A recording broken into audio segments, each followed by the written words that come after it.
February 19th, 1940, Iwo Jima. Corporal Tony Stein crouched in a landing craft, watching Marines die on the beach ahead. The official weapons weren't working. The M19 machine gun was too heavy, too slow. Men were falling before they even cleared the ramps. But Stein had a secret. In his hands was a weapon that officially didn't exist. A weapon he'd built himself from a wrecked airplane. A weapon the Marine Corps would later pretend never happened. This is the story of how one Marine broke every regulation to save 30 lives, and how the military erased him from history. 4 months earlier, Private Jimmy Morales died on Bougainville, caught in a Japanese ambush trying to reposition an M94 machine gun that weighed more than he did. The gun was accurate, reliable, but it was bolted to a 14-pound tripod and required 2 men to move. When the Japanese came through the jungle fast, there wasn't time. Stein watched Morales die. 3 days later, he found a wrecked Navy dive bomber near the beach. The aircraft was totaled. One wing sheared off, cockpit burned out. But the Browning A&M2 machine gun from the wing mount was intact. Stein was a toolmaker from Dayton, Ohio. He'd been working lathes and presses since he was 14. He looked at that aircraft gun and saw something the manual didn't. The A&M2 fired 200 rounds per minute, double the M19's rate. Weighed 21 pounds without mounting hardware, light enough for one man, fast enough to win a close fight. There was just one problem. It was designed for aircraft, not ground combat. The gun had spade grips for aircraft turrets. No sights, no stock. The barrel needed 300 mph wind to cool. On the ground, it would overheat in seconds. Stein didn't care about what it wasn't. He cared about what it could be. He found an armorer named Little from Philadelphia, showed him the aircraft gun, told him what he wanted. Little said it was crazy, said the gun would shake itself apart, said if it exploded, the Corps would deny it ever existed. Stein said he'd take that risk. They worked at night in the maintenance tent, cut down a buttstock from a broken M1 Garand, welded it to the receiver, mounted sights from another Garand, added a bipod from a Browning automatic rifle, built a custom trigger mechanism. The whole thing violated Marine Corps regulations. If an officer saw it, Stein could face court-martial.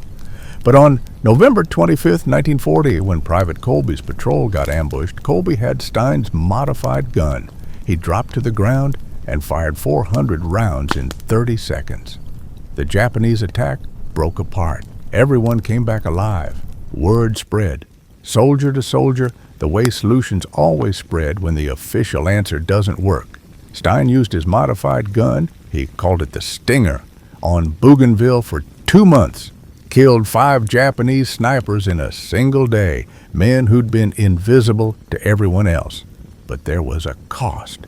The gun ate ammunition. A 100-round belt lasted 40 seconds. The barrel got so hot after 200 rounds, it became dangerous to hold. When his new company commander, Captain Caldwell, saw the weapon, he asked what the hell it was. Stein explained. Caldwell said it wasn't regulation. Stein said he knew.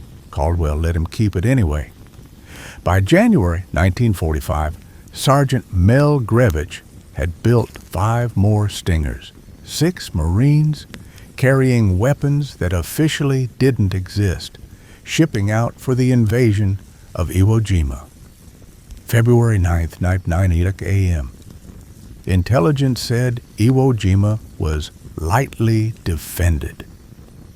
3 days of naval bombardment should have neutralized it. The landing craft's ramp dropped.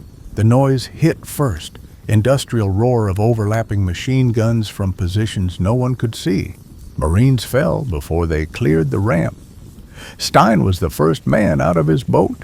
The black volcanic sand gave no purchase. 20 yards inland, Company A hit the first terrace, and Japanese fire erupted from everywhere at once.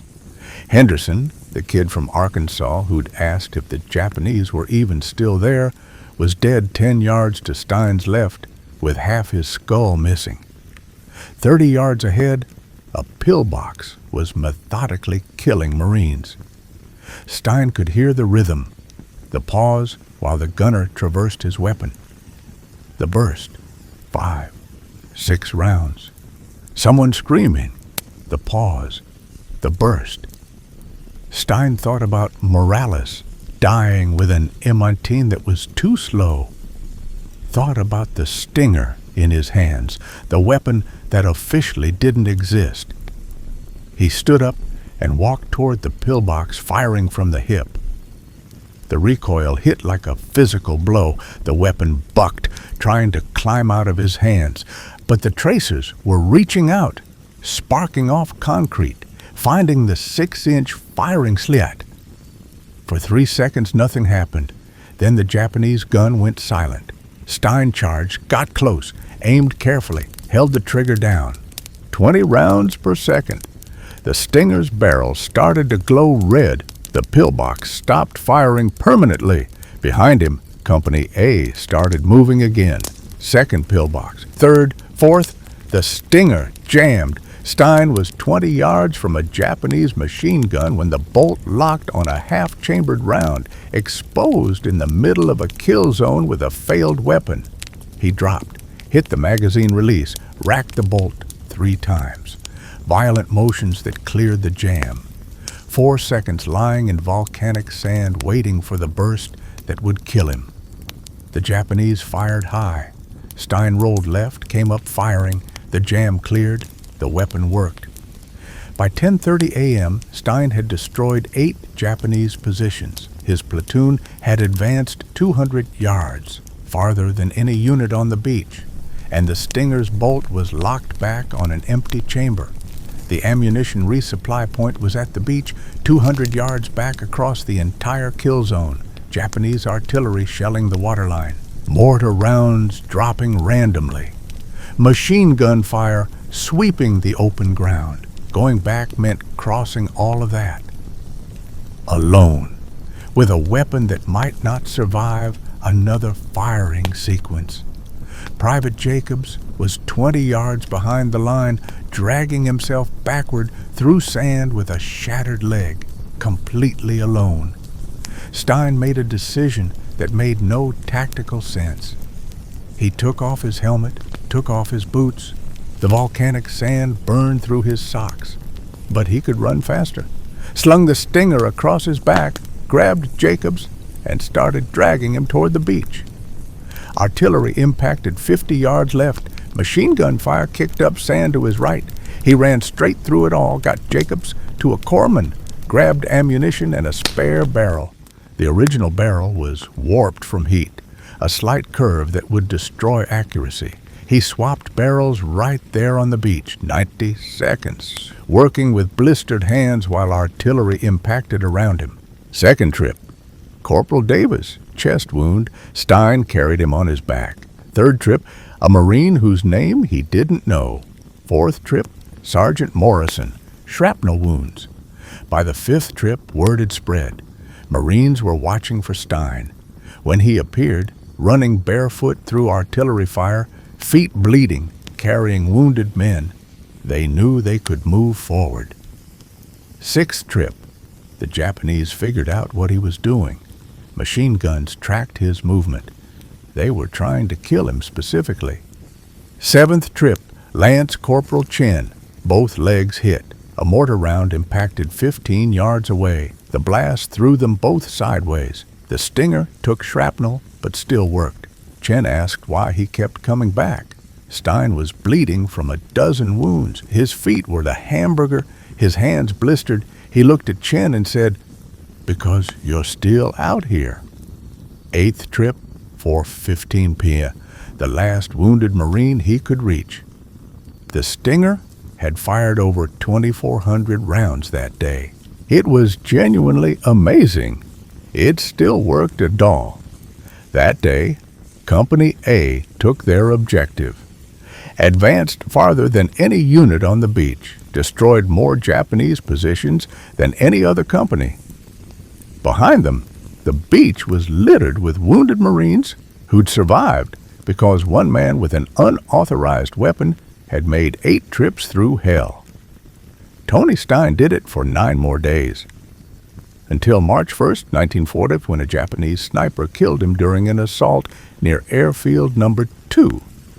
He was posthumously awarded the Medal of Honor. The citation mentioned the 8 trips, the 20 Japanese soldiers killed, the wounded Marines saved. It didn't mention the Stinger. The weapon still didn't officially exist. 3 weeks after Stein died, the Navy issued Technical Directive 11840, unauthorized modifications to standard issue weapons. Field modifications were strictly prohibited. Personnel found with modified weapons would face disciplinary action. The 7 Stingers that helped take Iwo Jima were now officially contraband. In 1948, the Marine Corps Equipment Board reviewed weapons performance during Pacific operations. Private Danny Colville, who'd operated a Stinger for 3 weeks after recovering one from a wounded Marine, was interviewed. He mentioned the Stinger, explained the modifications. The interviewer stopped writing. There's no record of any weapon matching that description. The final Equipment Board report didn't mention the Stinger. The classified annex included one paragraph. Insufficient documentation exists to evaluate these claims. Recommend against pursuing further investigation to avoid encouraging unauthorized field modifications. Translation: we know they existed. We know they worked. We're not acknowledging them because that would be embarrassing. Acknowledging the Stinger meant acknowledging several uncomfortable truths. The M-Tine was inadequate. Marines solved the problem themselves without authorization. The unauthorized solution worked better than the official one, and the institutional response was to prohibit it and pretend it never existed. This is how military innovation actually works, not through procurement offices and engineering committees, but through sergeants and mechanics who see problems and fix them without asking permission. And then the military forgets, officially, deliberately, because acknowledging that unauthorized modifications saved lives means acknowledging that official systems failed. Tony Stein's Medal of Honor citation mentioned his skillfully improvised weapon. It didn't mention the word Stinger. Didn't mention Sergeant Grevich, who built 6 of them. Didn't mention that the weapon was unauthorized, illegal, and officially never existed. But every Marine who fought on Iwo Jima knew what that tearing roar meant, and they told the story to anyone who'd listen. The military will forget, but the Marines remember.